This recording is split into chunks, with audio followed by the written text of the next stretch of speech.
হঠাৎ করে একদিন আয়নার কাছে বাবার ছায়া দেখি।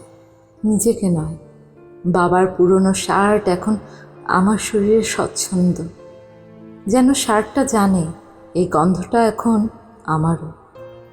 জুতো জোড়া যা বাবার পায়ের ঘাম মেখে অতীতের পথ চিনে ফিরত, আজ আমার পায়ে পড়তেই বলে, তুইও বুঝবি কেমন লাগে না ফেলে দিতে।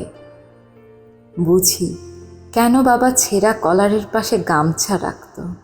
সেটা ছিল একটা নীরব প্রতিরোধ, আত্মমর্যাদার ছোট্ট ব্যারিকেড। যেন কোনো যুদ্ধ ফেরত সৈনিক নিজের ক্ষত ঢেকে রাখে সম্মানের কাপড়ে। আমি বুঝি কেন পুরনো জুতো ফেলে না দিয়ে তাতে নতুন করে ভালোবাসা সেলাই করত। বলতো, জোড়া লাগা জুতোয় পুরনো দিনের মায়া আছে, ফেলে দিতে ইচ্ছে করে না। বুঝি কেন বাবাদের শখ থাকে না, থাকে শুধু তাল পাখার মতো দায়, নীরবে চালিয়ে যাওয়া আত্মত্যাগের বাতাস। বাবা আমাদের জন্য দামি জামা কিনে আনত, নিজের জন্য তুলত রঙহীন কোনো কাপড়, যেটার মধ্যে নিজের ইচ্ছেগুলো কুচকে ভাঁজ হতো।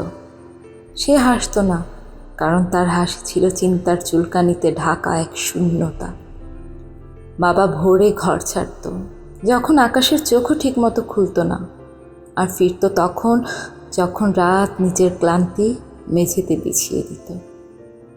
পুরুষ মানুষের জীবনটা বুঝি একটা ঘুড়ি, যার সুতো থাকে দায়িত্বের হাতে। যতই উড়ুক, টানটা থাকে নিচে।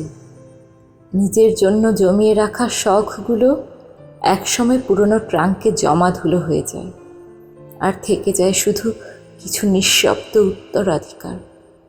পুরুষ মানুষের জীবন বুঝি একটা শব্দ, দায়িত্ব। শখ, স্বপ্ন, সুখ সব এক এক করে কুয়াশায় মুছে যায়, আর থেকে যায় শুধু কিছু অব্যক্ত সংলাপ। বাবার চোখে, বাবার জুতোয়, আর বাবার রেখে যাওয়া ঘামের গন্ধে। আমি বুঝি আমি বাবার মতো হয়ে যাচ্ছি। চোখে তার পুরনো ক্লান্তি, কাঁধে তার ফেলে যাওয়া বোঝা, আর হৃদয়ে একটি দীর্ঘ নিঃশ্বাস, যেটা আসলে একটি বাবার নাম।